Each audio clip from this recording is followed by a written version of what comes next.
Ils étaient nombreux samedi dans les artères du quartier derrière la prison, dans le premier arrondissement de Libreville, à collecter les déchets plastiques. Une action de lutte contre l'insalubrité réalisée par le collectif Quadra Action pour tous. Dans le cadre des actions environnementales, nous avons décidé ce jour de mener une action que nous avons baptisée Plastic Act. Donc il s'agit de la collecte des déchets plastiques tout au long de l'arrondissement.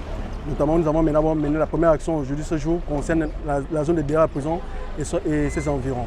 Le choix porté sur les déchets plastiques n'est pas anodin. Tout ce qui est déchets plastiques fait déjà aujourd'hui ce sont des questions environnementales. Donc nous avons décidé évidemment commencer par les déchets plastiques.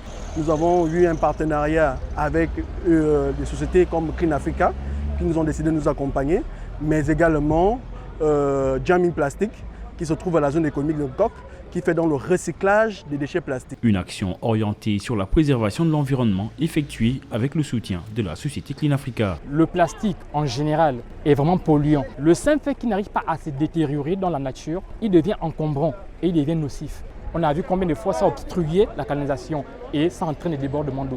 Donc l'idéal, c'est que la population, donc le riverain, qu'il y ait maintenant cette notion de recycler. Donc faire une différence du déchet.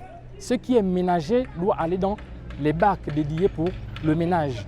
Et maintenant, ce qui est comme le plastique, qui n'est peut-être pas une ordure ménagère capable de se détériorer elle-même, doit aller dans un autre bac dédié pour cela. Par cette action, les jeunes du quartier derrière la prison suivent le pas des autorités gabonaises qui font du pays un bon élève en termes de préservation de l'environnement et de la biodiversité. Une action salutaire à quelques jours seulement du One Forest Summit, une rencontre internationale sur l'environnement que le pays va abriter au début du mois de mars prochain.